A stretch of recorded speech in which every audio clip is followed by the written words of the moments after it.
Put him down. Put him down. I'm not looking up. 3, 2,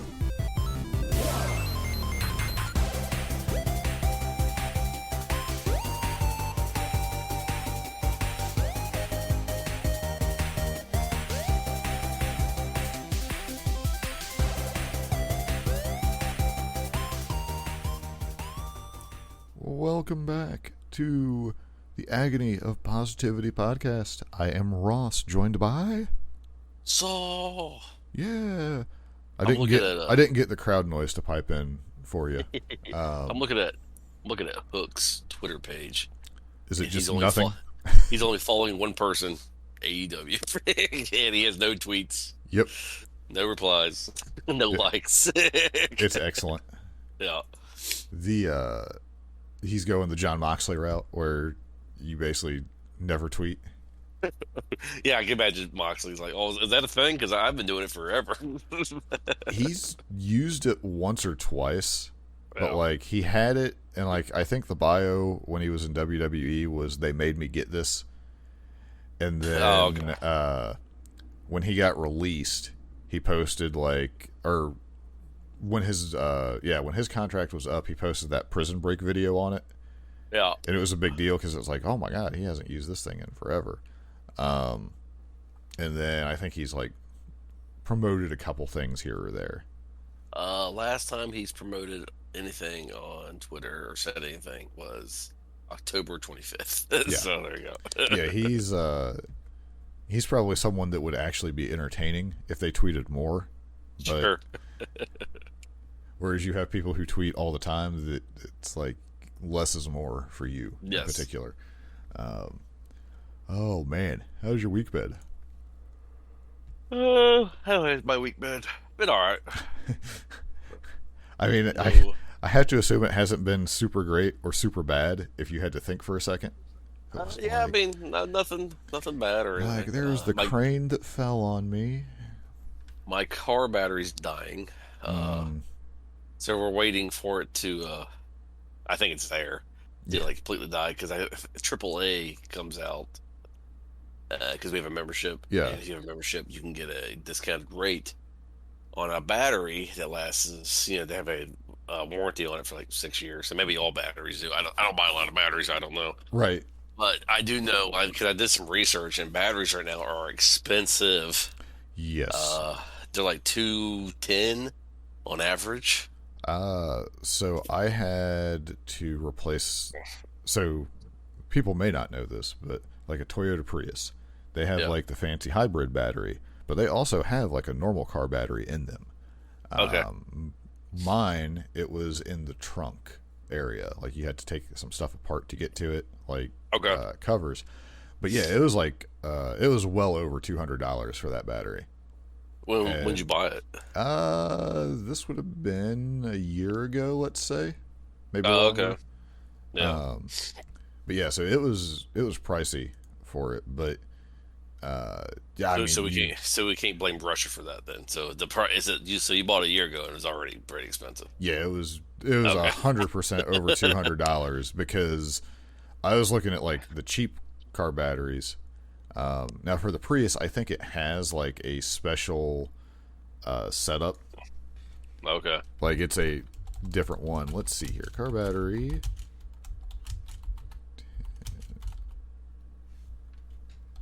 This is excellent. Yes.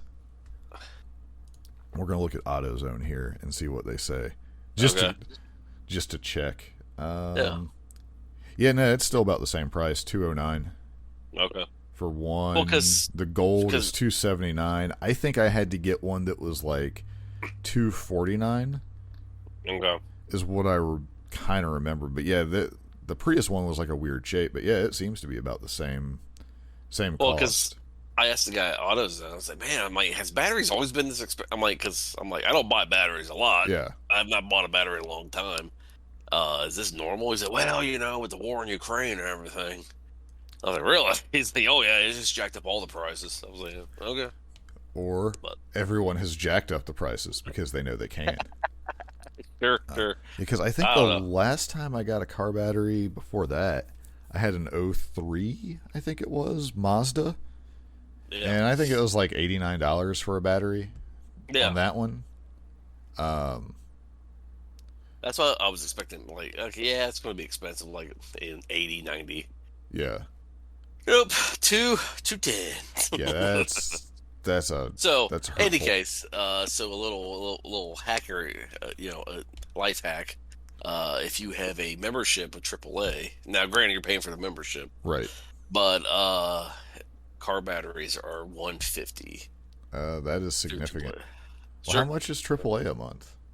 I don't know. My wife's paying it, but I assume like that discount though pays for part of itself. well, I mean, you get the benefits of AAA, AAA membership. So yeah, I mean, it all depends if you need it or not. So yeah, a little perk in case you didn't know that AAA sells batteries. I'm going to title this in the intro as AAA, and then I'm going to put AEW underneath it, and people are going to think, oh, they were talking about some crazy AAA show. Gotcha. Yes. Let's see. Anyway. Yeah, there was so much wrestling over the last week. Yeah, I don't know. Did we talk about Cody? I know we was hinting at Cody, but did we talk about Cody last week? Well, we had to talk about him a little bit. Like, I can't remember. Like, it feels like it's been an entire year in the wrestling world because so much stuff has happened. Here, let's do our bumper, and we'll just jump into that because there's tons of stuff that we could choose to go over. Oh, I don't know what the hell's going on here, folks. It looks like he's just wearing blue uniform. This is a revolution. This is the revolution. Yeah, the revolution of WWE, and people saying the word wrestler on TV occasionally, and then probably getting yelled at, but it's still happening. Yes. So let's see. So within, it's really been like 8 days, but you had the FTR and the Briscoes match. Yeah, which was good. Yeah. I have not watched the full match, but I've found clips here and there and the me finish too. and that stuff. And everything I saw leads me to believe that it would be excellent. So good job for FTR there. And then this week they fought the Young Bucks in what I thought was a phenomenal match. Yeah, that was good too. Probably definitely talk about that one a little bit. And then there's just been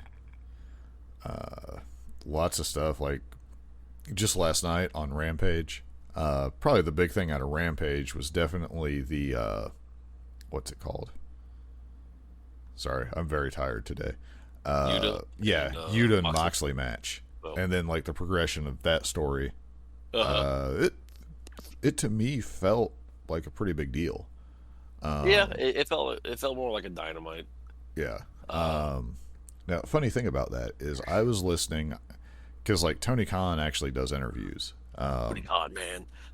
And the Con Man, he did an interview. I think it was the Brandon Walker Wrestling is the one I listened to.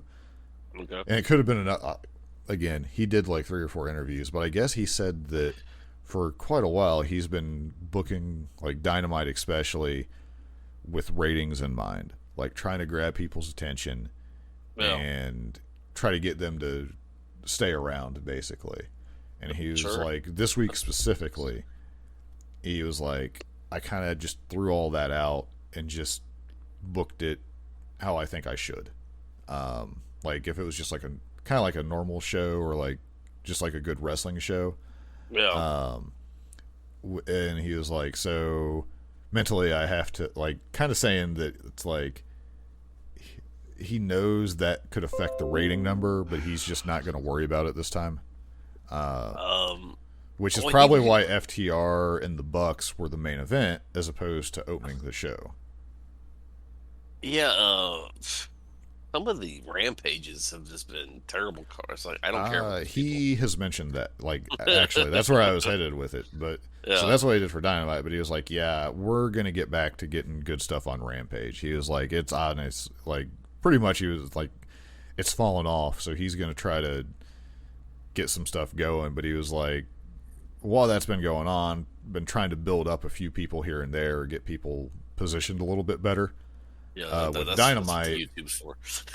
yeah.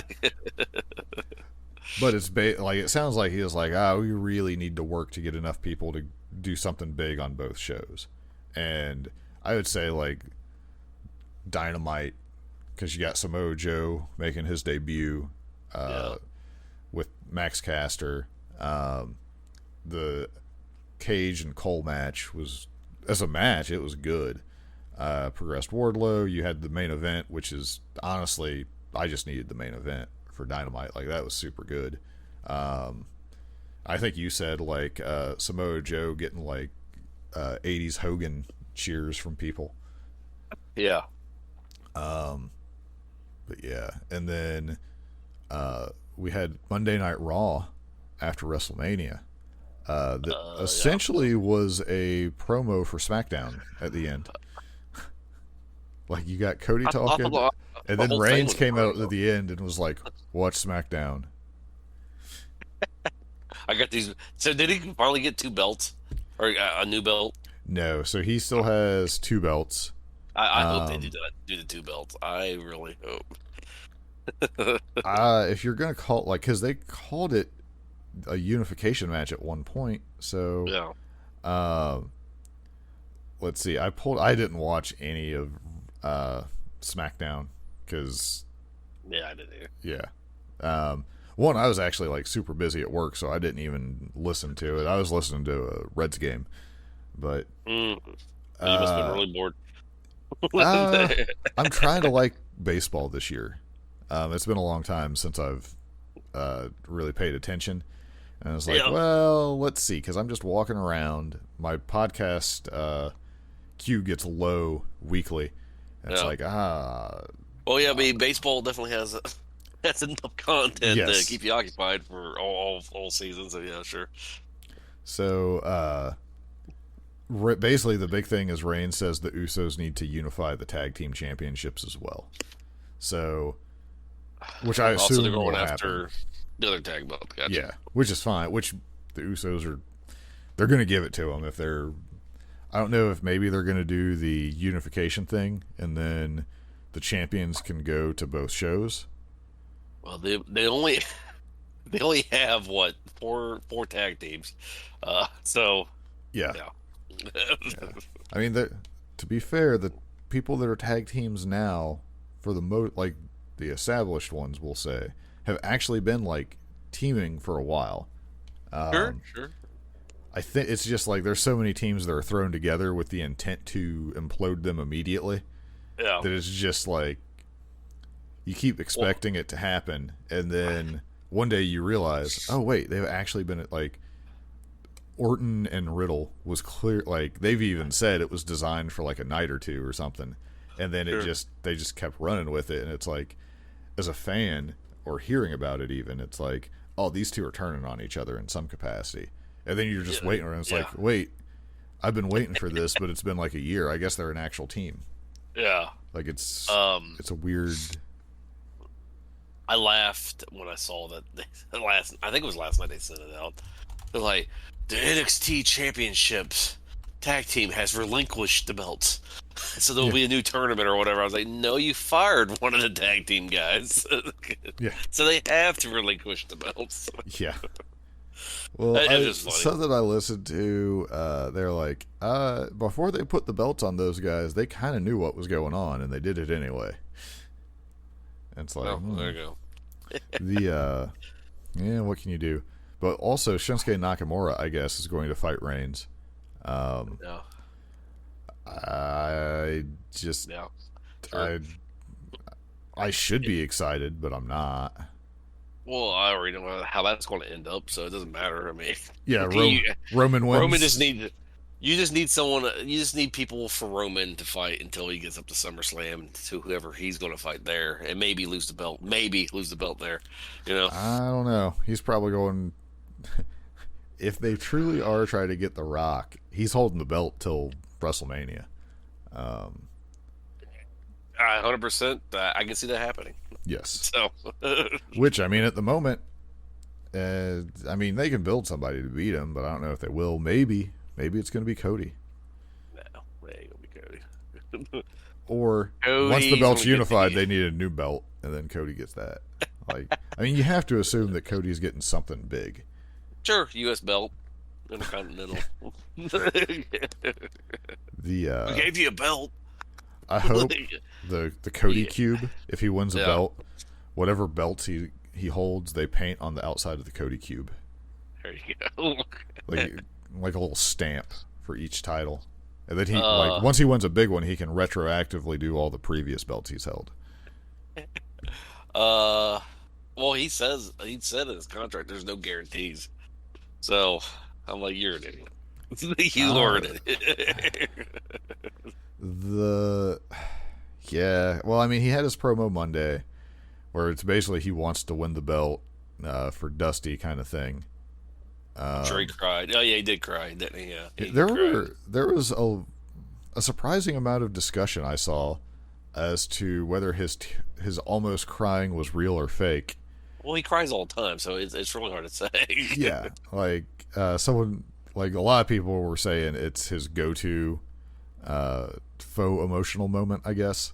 The reason I say this because I was watching old Cody stuff, and he was crying when he was fighting Kenny Omega. So I'm just like, man, you just cry all the time. This is your go-to. This is your character. Yeah.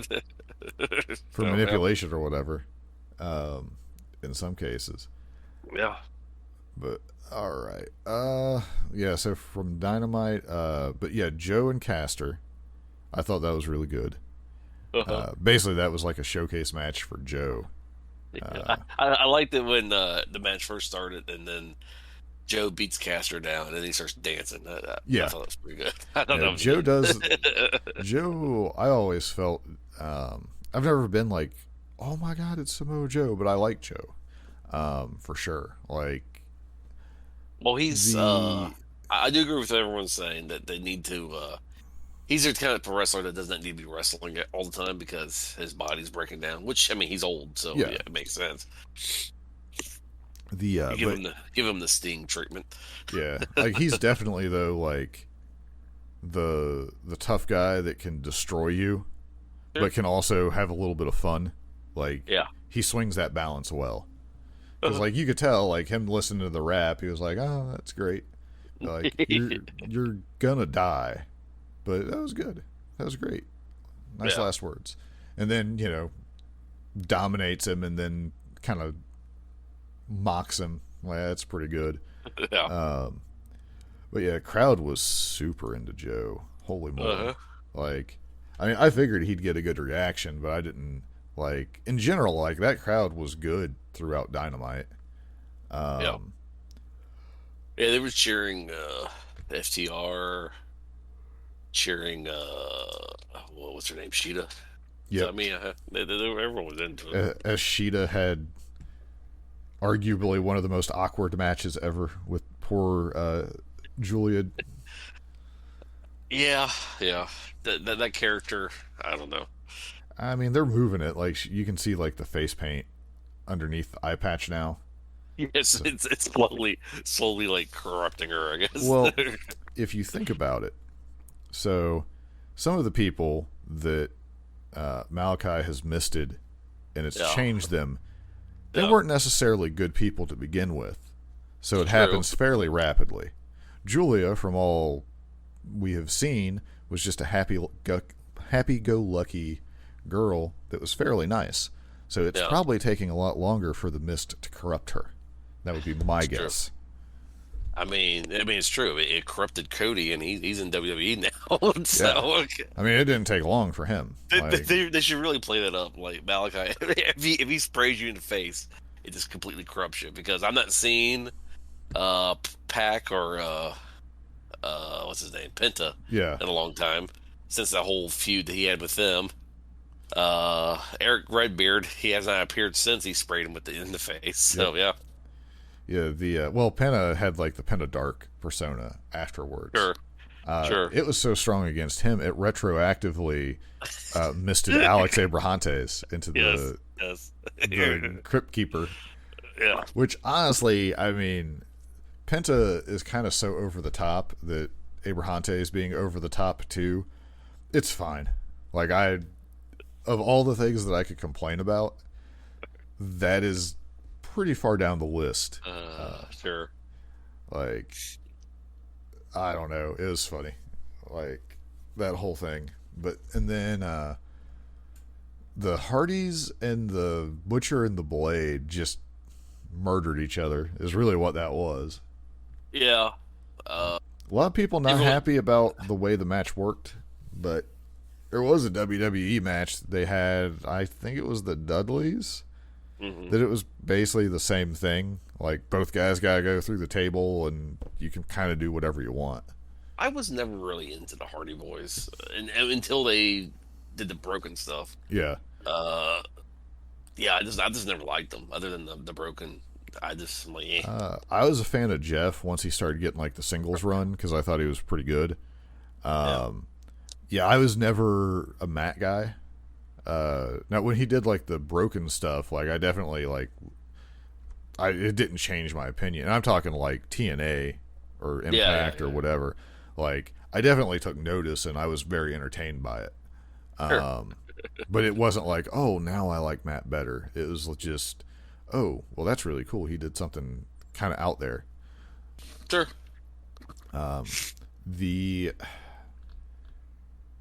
FTR and the Bucks match, was there anything, because I have like one or two things that stuck out to me, but was there anything that stuck out to you more than anything else about the match? No, I don't think so. Nothing made me like, man, this is just dumb. Right. Yeah, I mean, it was just like an amazing, it was, Yeah, I mean- I thought it was just beyond fantastic. But one of my favorite things, and I've seen it in like old wrestling, but I haven't seen it in a long time. There was a point where Dax, like, they got him over to their corner and the Bucks tagged, and he knew he was about to get double teamed, and he like bailed out of the ring and ran around to the and avoided the double team. Yeah. And I mean, that's such a simple little thing, but I swear I've not seen that in years. Or if I have, Yeah. Well, you gotta understand too. WCW and WWE didn't really do, unless they really do a lot with tag teams. Yeah. So yeah. But I liked that.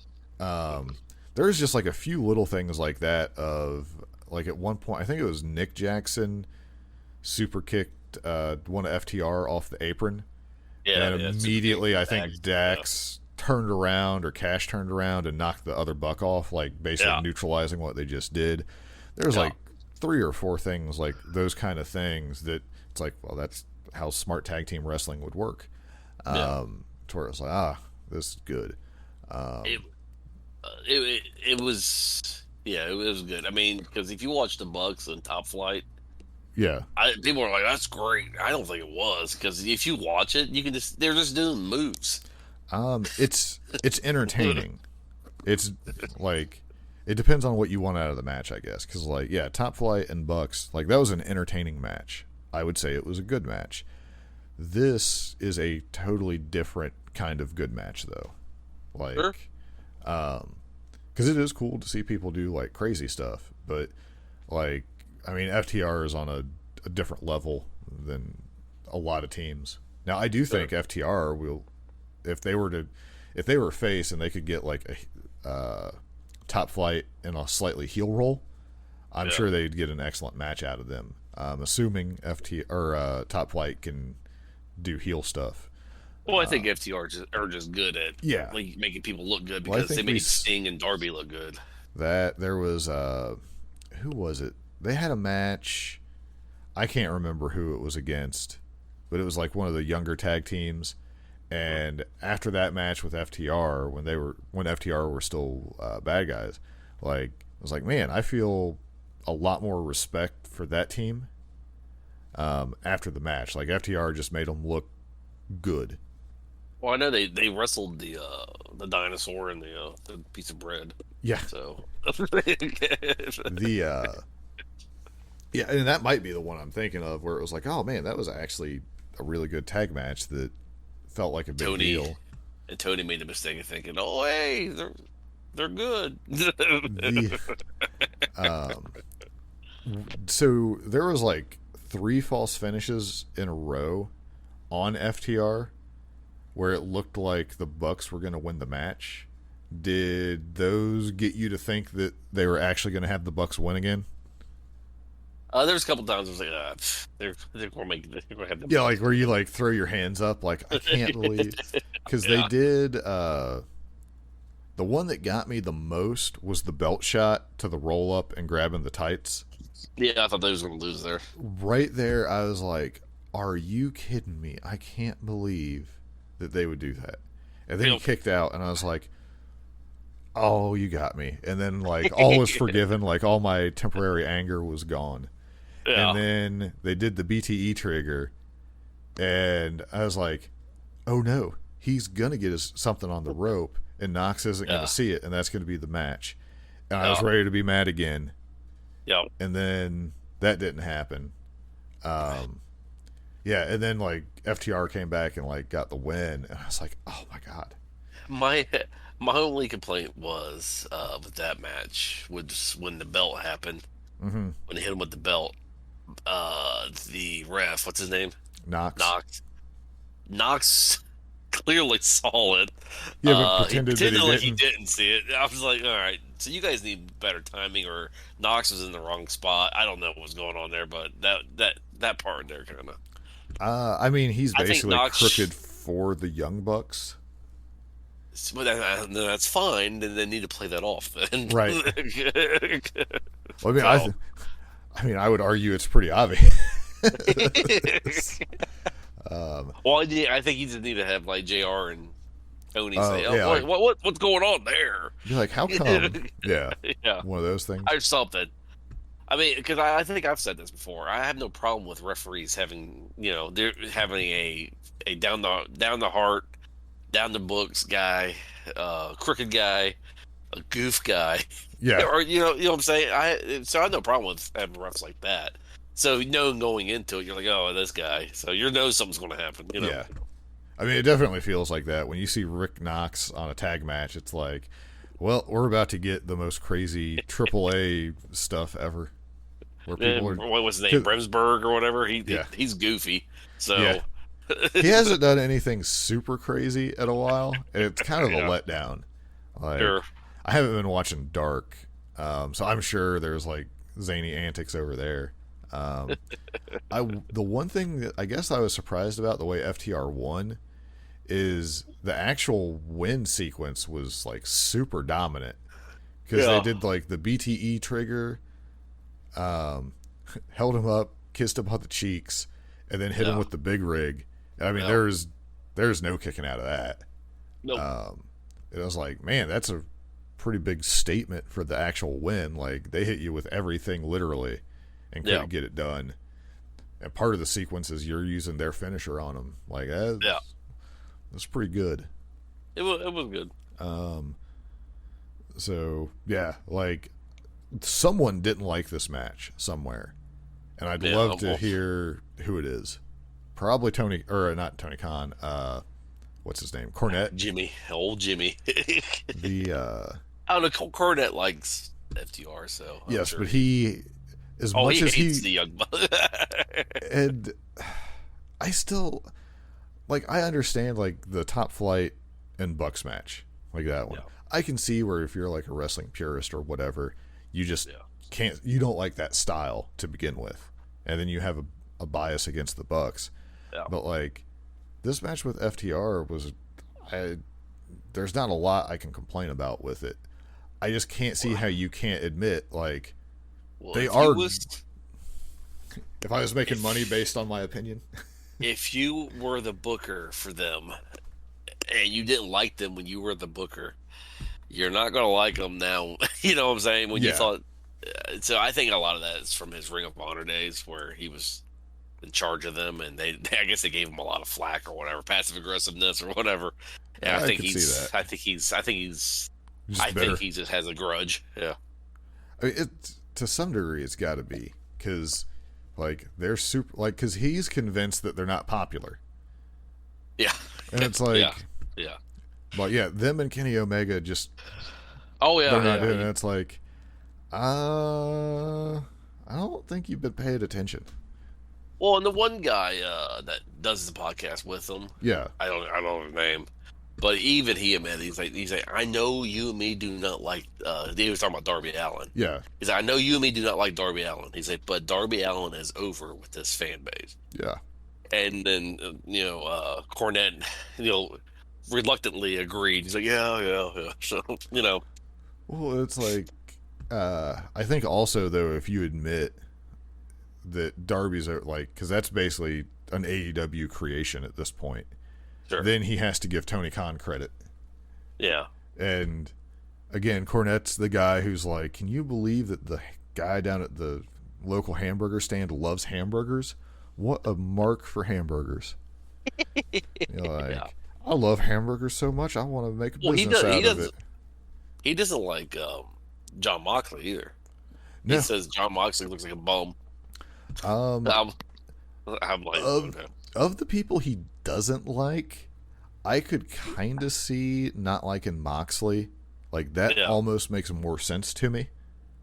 Because he does like the brawler style, and like there was a time when he was Dean Ambrose, like his striking wasn't very good. Now he just obliterates you with clotheslines. Well, like Yuta last night, it looks like he was actually choking Yuta. Like when Yuta kicked out of his paragraph, it looks like he was actually legitimately mad and started choking. I was like, wow, okay. Yeah, let's talk about that match real quick. So, over what, like technically, if you go back, there was like a throwaway match with Moxley against Yuta where he just brutalized that boy. And it was like just in the ring, over, that's it. And it was like, okay, that was a reason to get Moxley on TV. Now, I find it hard to believe that they were planning this exactly. Oh, maybe they were. Maybe Tony is that big. He's that big of a star. I could see, because I heard tons of stuff about Yuta and where people had like big plans or big expectations. That was from like the very, like, like Fightful or like Meltzer or Alvarez or whatever. Like I kept hearing like I can remember hearing stuff about that where there were like plans for Yuta, but much like you, like he's positioned with the best friend, so I'm like, let's see what it is. Like occasionally he'd get a match that was good, and it'd be like, well, he's definitely capable, but I'm not seeing a lot out of him. I could see where the plan initially was like, all right, we're going to have you go against Moxley, but he's just going to crush you. But somewhere down the line, we're going to have a big moment match kind of deal between you and Moxley, where, like that was in like, we're going to have that where he's the kind of guy that can help you out with like a more competitive match. And then all this stuff fell into place, and I was like, oh, this works out even better.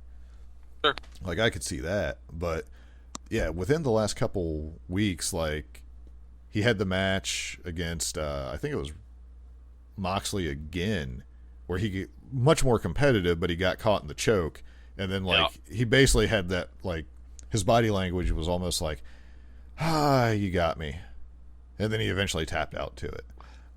Sure. But then like he was about to go back with the best friends and like looking at the Blackpool club, and he's just screw you guys, and tried to get Regal to shake his hand, and then so then like all of a sudden it was interesting. Had the match against Bryan that was like, oh man, he lost, but he looked pretty good in that. Like he was pretty defiant. He actually took it to him. Wins the Ring of Honor Pure Championship, and then you get this match where he gets busted open from basically a curb stomp on the steps. I was laughing last night. I'm like, I wonder if like Moxley's like, all right, I can do it the fun way, or you can do it, just blading yourself. Which one do you want to do? Yeah. I would love to know, because I wonder if that's like the first time that he's ever had to get color, or blade, or bleed, or however you want to say it. Like, because that's not like I'm not familiar enough with Yuta's previousness. Like if like that was the first time. If it was the first time he's ever done it, I don't know if he got a little overzealous or if that's exactly what he was going for.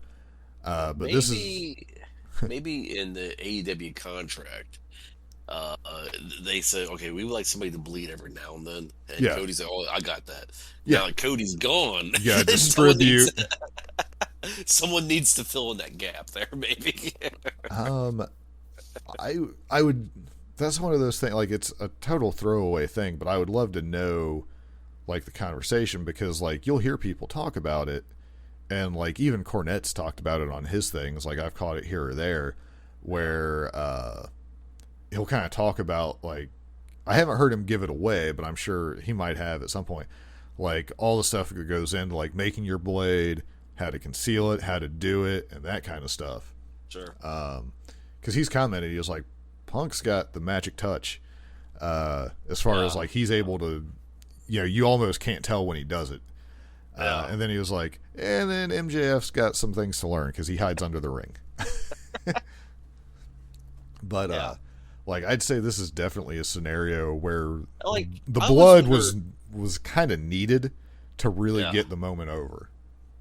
Because I always was told and I read that how they get it is the ref hands them the blade, because I can't imagine wrestling with a razor blade in your trunk or something. I'm assuming the ref gives it to you. There are people that will tape it up, like in their wrist tape, Yeah.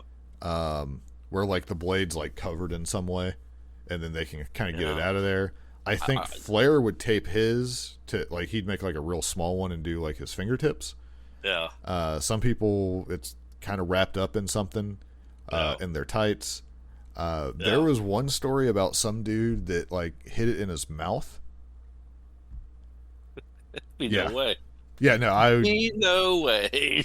now, if it was one of those, I'm going to come out and then I'm literally I'm doing an interview, Yeah. and for some reason, like, I can see times where I would hide it in my mouth, Yeah. but it would be so super specific that I just don't know. I'd be worried about swallowing it. Oh, yeah. Yeah, I couldn't do it. It would be like you'd have to come out for a promo segment and know that you weren't going to talk. Like, it'd be like such a convoluted thing. Like, there'd be a better way to do it. But either way, like, yeah, he bled a whole lot. Kicked out of the snap paradigm shift, which people have done that. That's fine. But then he kicked out of, like, the elevated, like, the full-on paradigm shift. Yeah. And I thought for sure after the snap paradigm shift and then he went to that bulldog choke, I thought that was probably going to be it. Yeah. And I was like, well, that seems like kind of less. And then he gets out of that and actually puts Moxley in some jeopardy.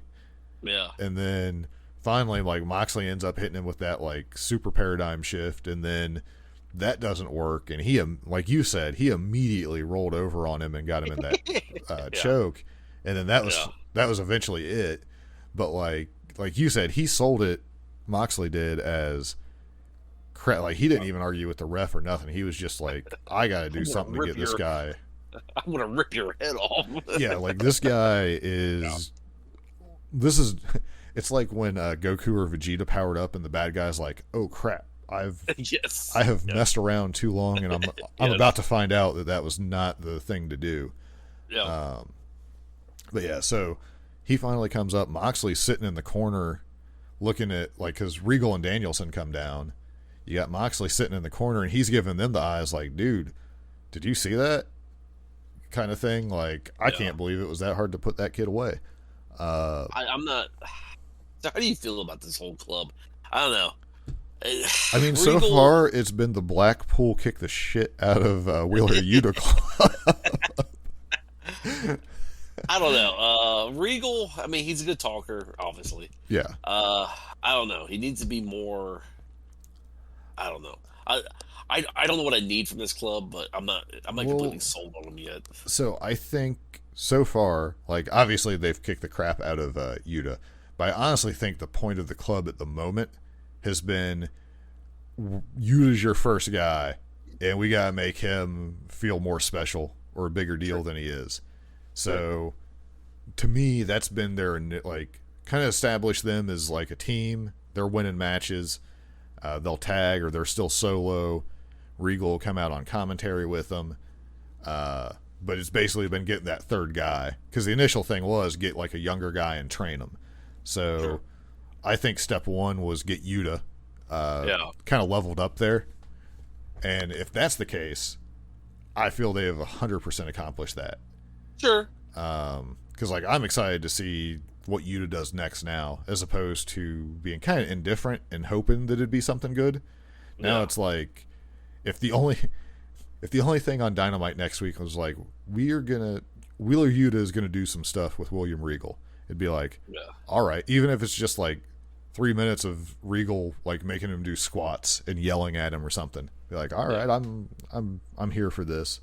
Well, I think it's good for him, Yuta, because it looks like he's gonna be more of the Ring of Honor type guy. Yeah, well, yeah, Like- especially with the pure belt. And you can always fall back with, if he gets tangled up with a group in Ring of Honor. Yeah, Like, he's. hey, you know who has his back. Two guys will just destroy you. I would honestly like to see someone that like a faction or a team, like maybe like a lower level, like Wingmen would be great if they were still around for this. It's like someone starts messing with Yuta, and then one of the guys walks up and be like, you realize he's allied with Mox and Danielson now, right? And they're like, oh, and they just leave him like, oh, we do not want to mess with those guys. They will like a kill mob us. boss. Yeah, like basically like one, he gets like some added respect, but two, also show that like, if Yuta gets in over his head, like if he does something dumb, they're not necessarily going to save him. Like I could see where like Yuta thinks like, oh, they got his back, and he like tries to fight like 2 or 3 guys at once at some point. Yeah, And then Mox like Danielson. Jericho's group. Yeah, and then Jericho's like group is not gonna be able to jump him.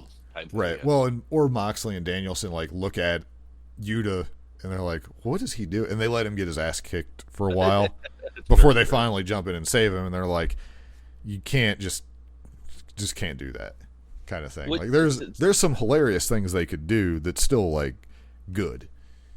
Which brings me up to a question I was going to ask you. What do you think about Jericho's group? It's growing on me, Okay. I will say, because it's that obnoxious level Yeah. that's what they're achieving what they're going for. Sure. And there's like that little bit more viciousness to Jericho. Yeah. And I think that's what I like out of him. Jericho is better as a heel than he is a face. Oh, yeah. He just is. Well, and some of the stuff they're doing, like it has to be a bad guy, especially for the AEW crowd. Like his sports entertainer of the week is hilarious. Yes. Daniel Garcia is actually fitting in really good. He seems to have some more personality. Magic Daddy or whatever, like the names are just absolutely ridiculous. But yeah, so far, like I don't think it's not as good as like Jericho Inner Circle, Yeah. but it's like I still feel like it's really good. Sure. And I think this will definitely work out well for Garcia and 2.0. Yeah. And then Hager, he's just going to hang out. So Haggard will do his haggardness where Yeah. he just where he because I think mean, he does look like that's a big scary dude. So him basically being Jericho's muscle, it still makes sense. I mean, honestly, he occasionally is hilarious. I wonder if the contract is, hey, I would kind of do my own thing, but every now and then I'll come in and just give me a story, Yeah, and then being Jericho's muscle. yeah. I mean, Suits that role. yeah, which is fine because it's like it's like, oh, Hager's there, but he's not doing a lot. But like at no point am I like, get this guy off my TV. Like I don't think I've been that irritated by him, because like he had like that empty arena match with Moxley back during the pandemic, and like it wasn't the greatest thing ever, but it was pretty good. He did like the MMA fight thing, which it was entertaining. Like it was definitely different. It was something kind of like I think that was more for Wardlow. yeah, but I'm saying like he was involved in that, and like as I'd have to go back and see what my thoughts at the moment were, but like looking back, I don't hate it. Like, Yeah. I'm sure I said like, I just don't really care about him that much, but Sure. like over time, it's not like he's occupied like hours and hours of TV time that could have been anything else. Like, it's been fairly minimal, and that could be maybe they were like, well, this isn't working that way. Let's do something different. I have noticed that they don't call Proud and Powerful anymore. Yeah, I wonder if there's going to be like a name change or. Well, there's like that's a dumb name. We'll call them Ortiz and Santana and Ortiz. yeah. Yeah, I mean, definitely. I was never super on board with the name. It doesn't roll off the tongue. No. Well, I mean, you're comparing it like for myself. It's like LAX. Yeah. Well, it's 3 initials that were established. Sure. And it could be. I mean, honestly, like until recent time, which I think they're finally getting some direction. Yeah. They were very stop and start. So like they didn't have time to establish. You know what I mean? Yeah. Like sometimes like you'll hear a team name or a faction name or something and it just doesn't really hit you. But then over time you're like, "Oh, okay, yeah, that works now." And And that's why of all the people, all the good tag teams you have, you choose the Dinosaur and Jungle Boy to be. I don't get that. I don't understand that. I don't. I mean, they clearly have big plans for Jungle Boy over time. So yeah. I mean, that's basically the vehicle to get there. Pretty sure. Hopefully, with Christian's lost to Cole, that's expediting his turn on Jurassic Express. Yeah, because that's true. Because my thought would be he turns on them when they fight Red Dragon. Well, Christian really should play. I got rid of the midget guy from this team. I'm going to get rid of you, Jungle Jack. You know, so Yeah. It's weird because that Christian Cole match was good. Sure. Christian hasn't been wrestling much. I don't know if he's just like taking it easy. I mean, he is older, so I think people were worried that they were going to have like Christian have like a 365-day reign with the world title or something for some reason. So he definitely got some pushback. Well, we got the TNT championship, or not TNT, Impact. Impact championship. Yeah, I mean they gave him a big win with that, and then he kind of was over there for a while. But yeah, I think everyone, like some of the things we look back at, like the pushback, we'll call it. That's the nice way of putting it. What we've seen from WWE, because for a lot of people, that's all they were watching was WWE. So you expect it's like, oh, I've seen this one before. Sure. And then it's like, oh, wait, well, this place doesn't do it the same way. And then like the next week, oh, I've seen this one before. Oh, wait, maybe they're not going to, because you can't tell me that Punk or Danielson, if it were switched and they got like the big person, like they'd have the belt in a very quick time in WWE. Whereas we're pushing quite a while before, like obviously they were like teasing Danielson with it. Yeah. But that was probably more to try to build Hangman up further. I mean, let's look at WWE because, I mean, Cody comes in and, you could eat very easily in WWE style. Yeah. Throw Cody in the fighting Reigns. Yeah. Yeah, they could absolutely.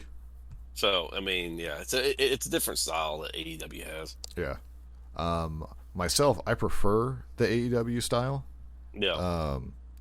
And I mean, they've shown where someone who's not ranked, the champion can basically challenge them, kind of situation. So you can get around it. Yeah. But I mean, that's better to be used sparingly. Because like just now, CM Punk is ranked like top 5. Yeah. So like Scorpio Sky said last night, he's like, I'm getting rid of the what did he say, the open door thing because I don't think people deserve it. It's like, well, no, I think if anybody, you need that because your character is just me. Yeah. You know. Well, I mean, and it could be too though that they're be like, all right, it's a lot easier to be a bad guy.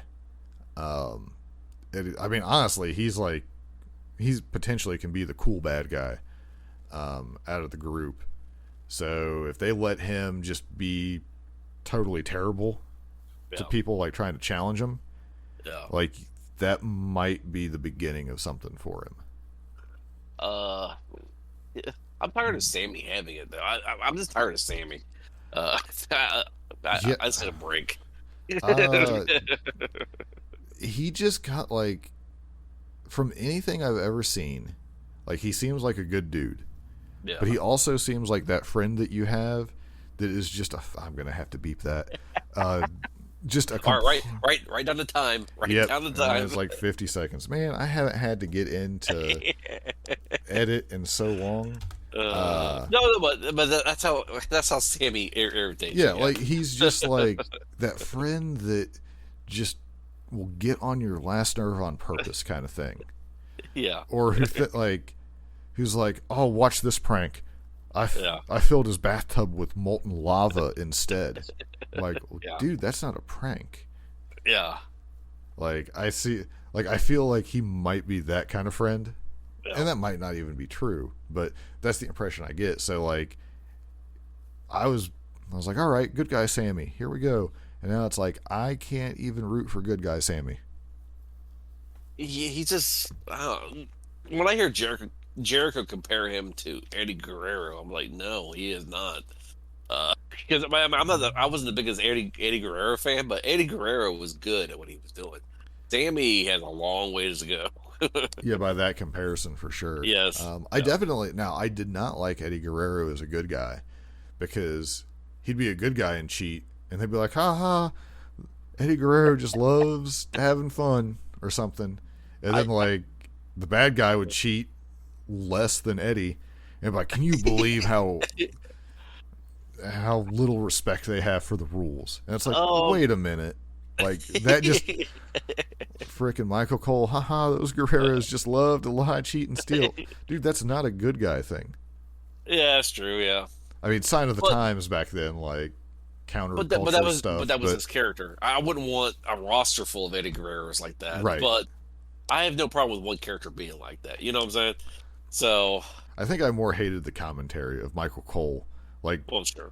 It being okay for Eddie Guerrero to lie, cheat, and steal when he's a good guy, sure. And then like defending it, and it's like, this is like when Jesse Ventura would defend like the Heenan family. Yeah. Like, are you kidding me? Yeah. Like, I just couldn't take it. Sure. Oh man, but yeah, so Wheeler Yuta is definitely. No, I think funny.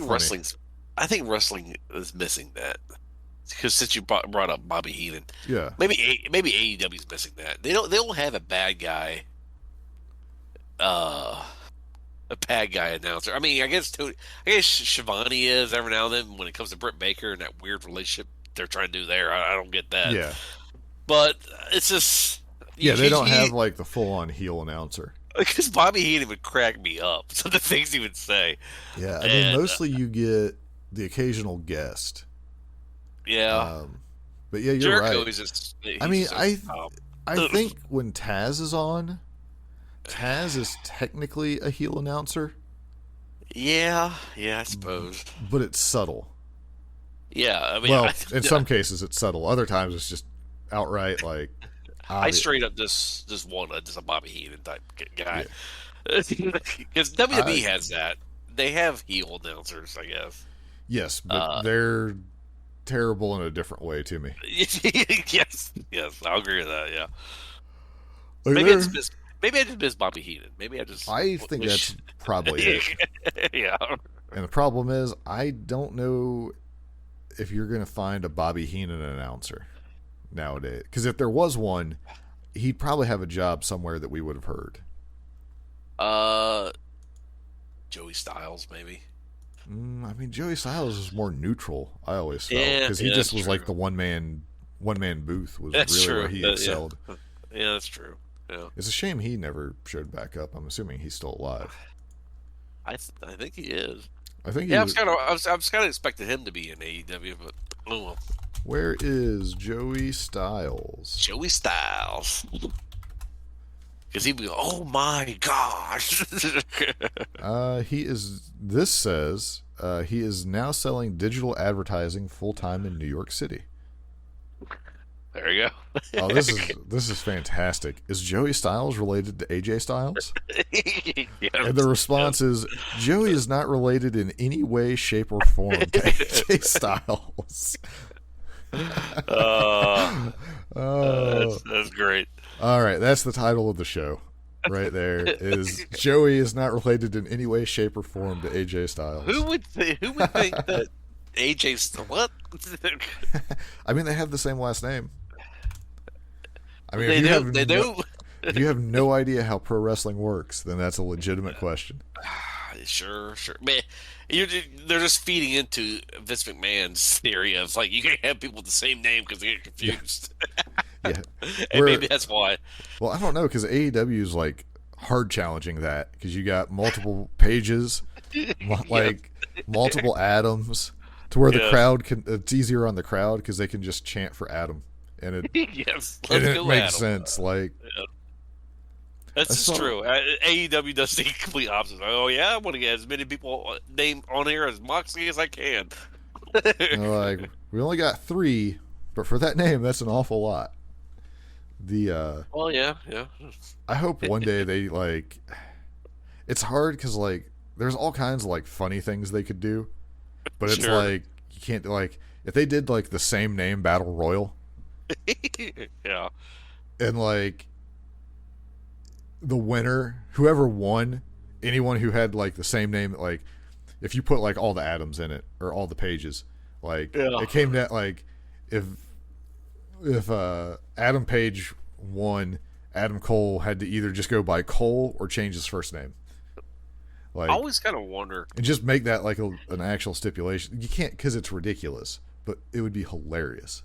I always kind of wonder if like in wrestling or like in movies. I think in wrestling would be probably the only place you would do this. Do you just call them by their character? Yes. Or do you just call them by their real name?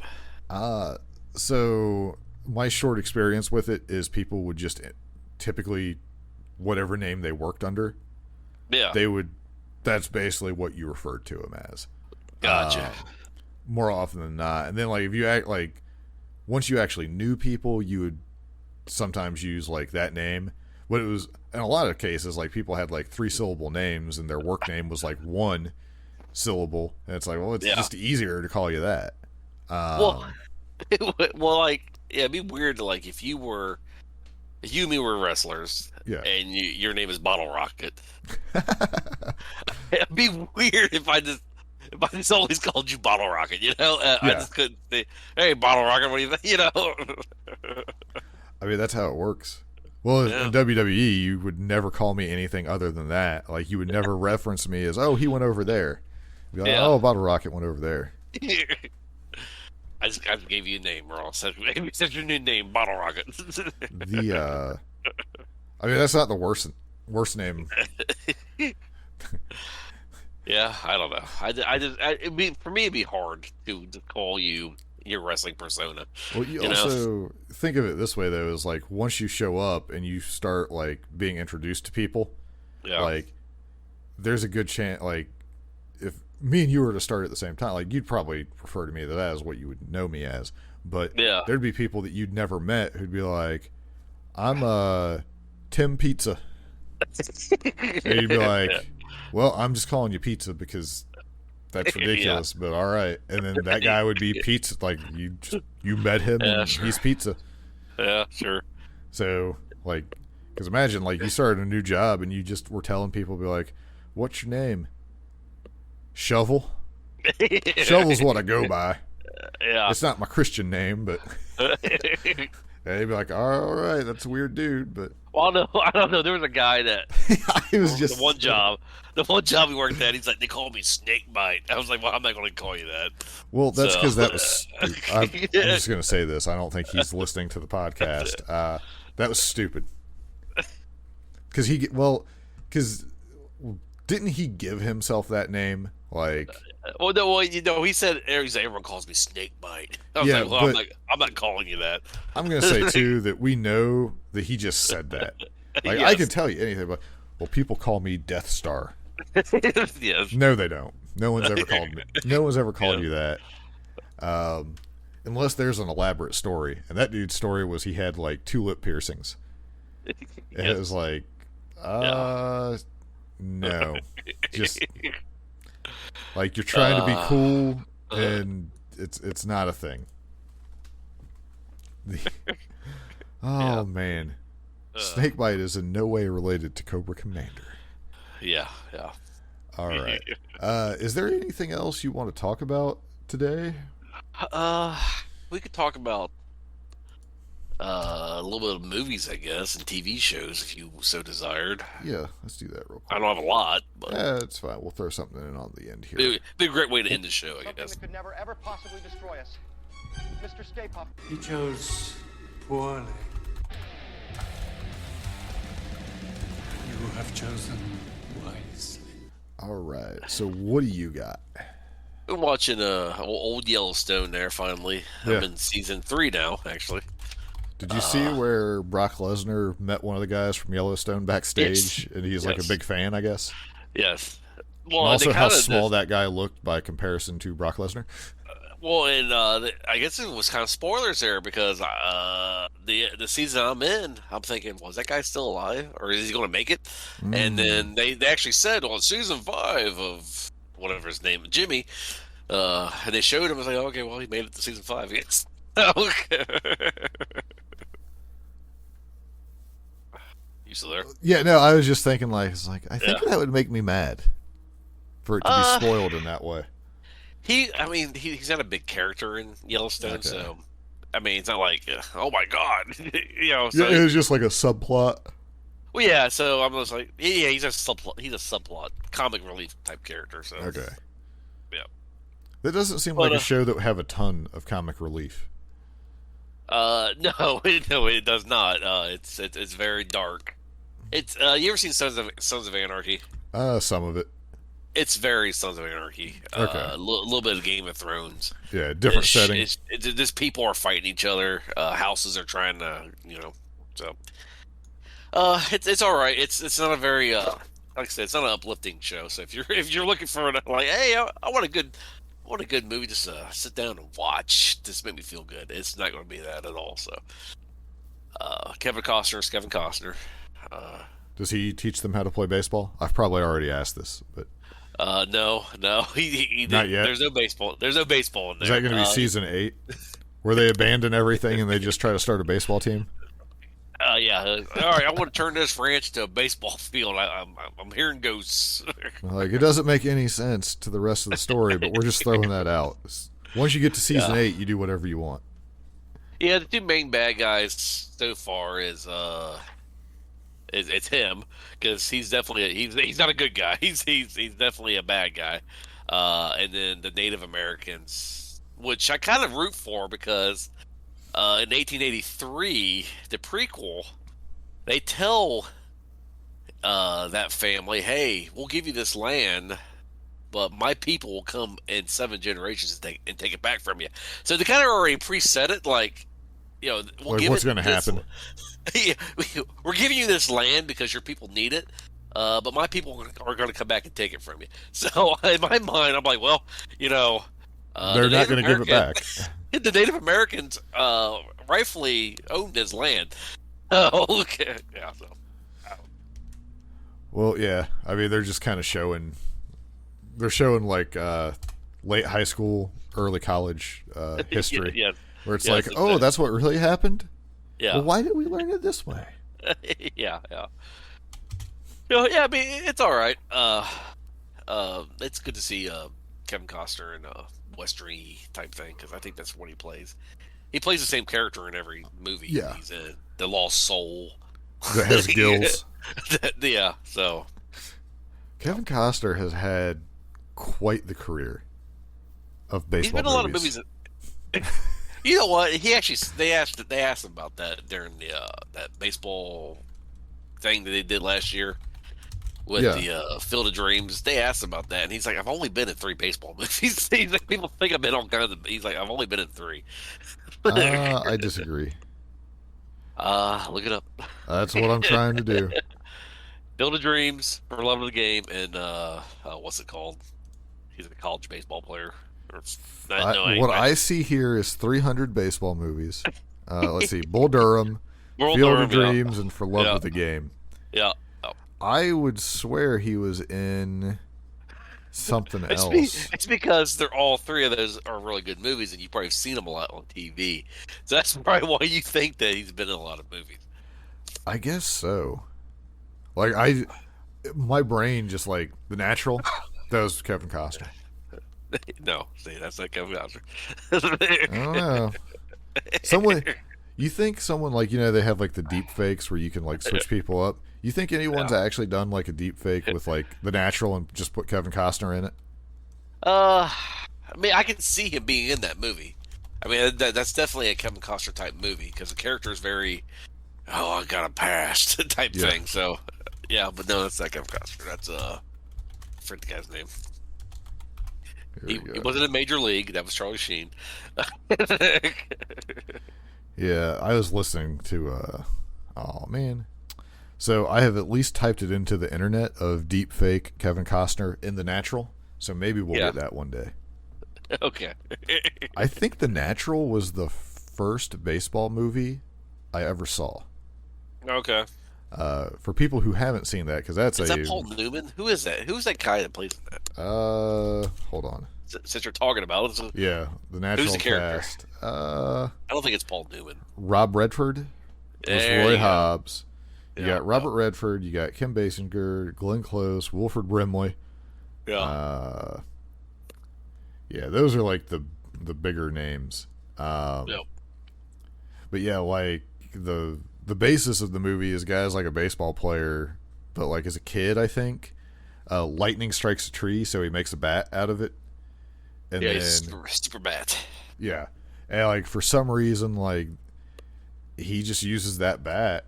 Like when he finally gets like the opportunity, it just is crushing it, and they're just like, well, this doesn't make any sense. And like there's like the big controversy where they got to like weigh the bat and verify that it's not. Well, because you never know. Is it the bat that's doing it, or is it him that's doing it, or did the bat give him the confidence to be great? So you never really do. Yeah. Well, and then eventually, spoilers on this, but the movie came out in like '84, so I'm not going to feel bad about like a nearly 40-year-old movie here. Is the bat shatters? The bat breaks, but good for him. The kid, the bat boy in him, has been making it a bat. Yeah, and they use their bat. That's also super lucky, I guess. Yes, it's almost like it was scripted. Yes, and then he hits the ball, the last winning home run. And shatters the lights. The problem with that movie is they have the baseball teams in there are fake. So I guess they didn't have the license for Major League Baseball, I guess. So all the teams in there, they're like the Yankees, they're like the White Sox, but they can't call them that. So that's one thing that bothered me with that movie. Yeah, it was like I'm not in the position where I watch TV in a normal way where I'm going to stumble across The Natural, and I doubt I'm ever going to turn it on as well. I watched it about 2 years ago. It's still pretty good. I mean, so it's funny. Before the show, we were talking about this a little bit, where I'm trying to follow the Reds a little bit this year because I've not paid much attention to baseball lately. Yeah. And largely because I'm low on podcasts by the end of the work week. And I need something. And there's a baseball game on multiple times a day. Like if you you can find baseball games during baseball season. If you need a movie to get into a baseball mindset, Moneyball's pretty good. If you get rid of hilarious that you say that because this is what we watched Moneyball recently. if you get rid of the stupid daughter interactions, Yeah. I hate that. The whole father crap. If you just get down to the actual baseball part, it's actually a pretty good movie. It's well, and I mean, there's a basis to reality and stuff like that. But yeah, it definitely. I was like, man, I do kind of miss like following along with baseball because I do like statistics. And let me tell you, if you like statistics, there's an excellent game for you because you have plenty of time for your stats to converge. Yeah. Over the course of the season, and like also baseball, like radio commentary for baseball is way more entertaining because there's so much downtime that you'll get like weird stories from the commentators. Like they'll just do bizarre stuff, like side tangents, things like that. It's a lot like Taz and Excalibur on Dark. Yes. So, you can. There's definitely a lot of backstory because, like you said, there's so much downtime in baseball. Yeah, like it's one of those things that if I were to be watching it on TV, I would prefer watching it on TV with the radio commentary. It's weird because growing up in the Cincinnati area, you have to be a Reds fan, I guess. Well, I mean, for us, we were around 10, and they won the World Series. So, well, yeah, the Reds have definitely won the championships, where the Bengals have not. Yeah.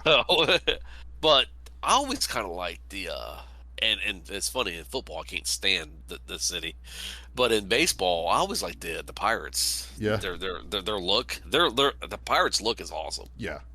No, that's one of those.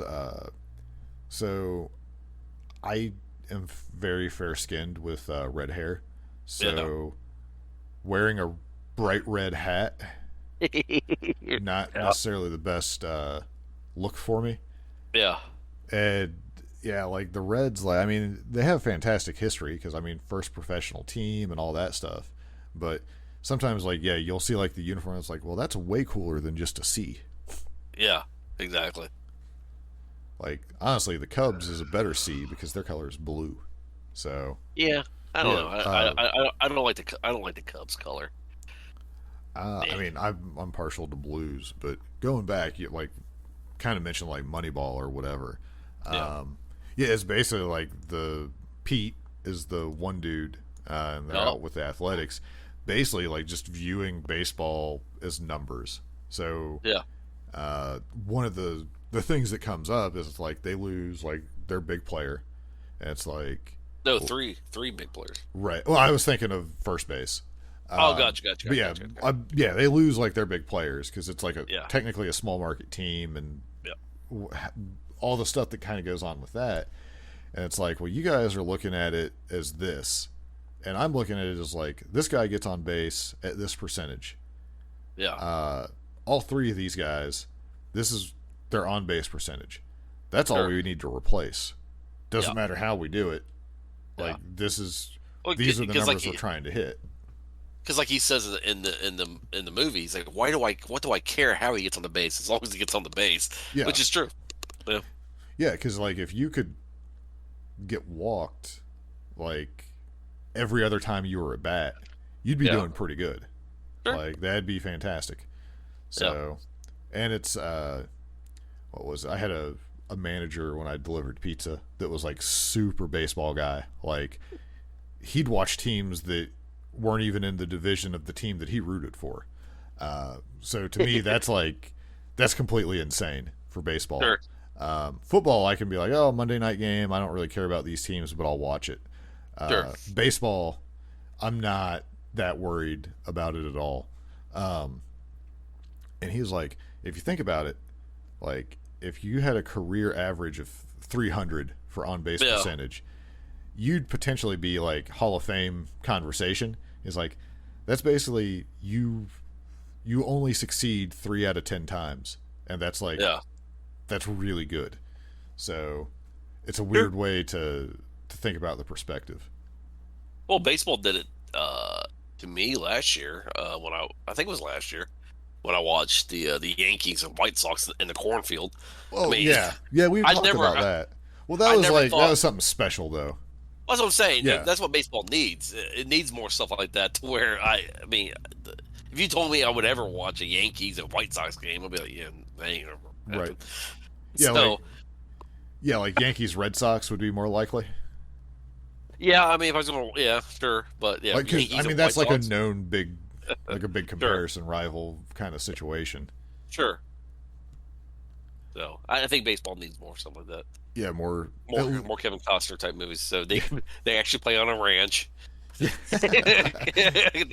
could play in Waterworld. They could. Yeah. I want an underwater baseball game. Oh my goodness, that'd be dreadful. The bodyguard. It would yeah, be. It'd be Whitney great. Houston singing. Add some pro wrestling to the baseball, where like Yeah. on the way up to the bat, like give them full on entrances instead of just like walk up music. Yes. Like someone's like Seth Rollins just like dancing around the catcher. That'd be great. I mean, I'm surprised if it's happened. I don't know about it, but I could see like a pitcher just cutting like promos on the other team about how bad they suck, trying to like get them to be more aggressive against them. Yeah. But it's more like it's real professional, so they kind of shy away from that stuff. Well, they said, what's his name? His last name was Johnson. Randy Johnson. They said Yeah. Randy Johnson was pretty fiery. Yeah, So, yeah, you I don't see know. it a lot, but and the thing is, like, you'd have to be real good because most sports I've been aware of, they talk about like giving the other team like bulletin board material Yeah. to like fire them up against it. Well, if you fire them up and they stomp you every time, like that's not going to last long. But if you do it and then like you're just dominant, Yeah. then it's a different story altogether. It's funny since we're talking about baseball. I was listening to the Dan Patrick show, Yeah, and they had Mike Piazza on, and I guess it all started like on Monday. They was talking about Dan Patrick was like, I was watching this TV over the weekend, and he's like, an old episode of Baywatch came on, and he's like, Mike Piazza is on the beach swinging a baseball bat, and then Pamela Anderson's like, hey, you can't be swinging a bat on the beach. And Mike and Dan Patrick goes, Mike Piazza goes, I'm a baseball player. And she's like, oh, okay, well, just don't hit anybody with it. What? And he's like, the funny thing about it is Mike Piazza's on this beach swinging a baseball bat for whatever reason. He's wearing his actual Dodgers outfit. And he like sees somebody drowning and he dives into the ocean and saves them. So anyway, he gets Mike Piazza on the like on Friday or whatever to talk about it. And Mike Piazza's like, yeah. He's like, I think when I did that, this baseball strike was happening, so I really had nothing to do. And he's like, we didn't have the internet like we do nowadays. He's like, so I never thought ever that the thing would be brought back up. He's like, so that's why I did it. He's like, yeah. He's like, it's cheesy. I had a lot of fun doing it. He's like, but I didn't think anything of it. He's like, I guess because you brought it up talking to Dan Patrick. Yeah. He's like, I've had so many hits on Twitter about that stupid episode. And he's like, I just tell people, hey, you gotta watch what you do in the past because it can catch up with you. That's hilarious. I wish they would have been like, so what was the discussion that you would just be on the beach in full uniform for some reason? Well, like that's what I want to know. Well, Dan Patrick asked that. He's like, why are you on the beach swinging a baseball bat? And he's like, I don't know. He's like, I think he said he's like, you had to get me out there somehow to save this person in 2 feet of water. He's like, and me swinging a baseball bat just seemed to make the perfect sense. So, I mean, heaven forbid he's like, hey, I'm just enjoying the beach. Like, sure. Yeah, he's like, Dan Patrick's like, yeah. He's like, hey, you're out there, full outfit, just swinging a baseball bat on the beach.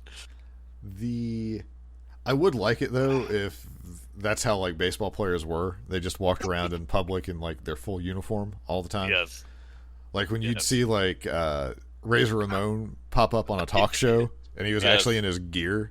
Like not like jeans and a vest, but full on in his tights. Well, like, I guess Vince made him do that. Yeah, I mean that's completely ridiculous. I guess Vince, like, if you're going on a talk show, you have to be that wrestler. Yeah, as the character. Well, I know like Yeah. Ultimate Warrior was on like Regis and Kathy Lee, or like Rick Yep. Rude would come out like. Yep. At least Rick Rude had tights. It wasn't as like full on tights, not like the trunks. Yeah. Like, Well, I see the Undertaker do it. It's just weird. It's Yeah. just goofy. yeah, it's like, I mean, at the time, I don't know. I'd like to be able to be a 40-year-old and watch it back then, because like Yeah. the world's all like, was that just like normal? Like, oh yeah, that's just what they do. Arsenio Hall was the best at that because I think Arsenio Hall was actually a fan of Yeah. wrestling because he had wrestlers on all the time. Yeah. So, yeah. All right. Well, it is totally weird that this became a baseball discussion. Yeah, yeah. And we ended it on Arsenio Hall. Yes. We definitely went some places. So, Yes. all right. I would say we're getting kind of long, so we probably should wrap up. But Well, I think we spent it. yes. I think the baseball and we got to Mike Piazza and then Arsenio. Yeah, I think we're All done. right. Well, I'm going to hit the outro, and we will see you guys Oh, man. soon. Probably next week would be my guess. Yes. All right.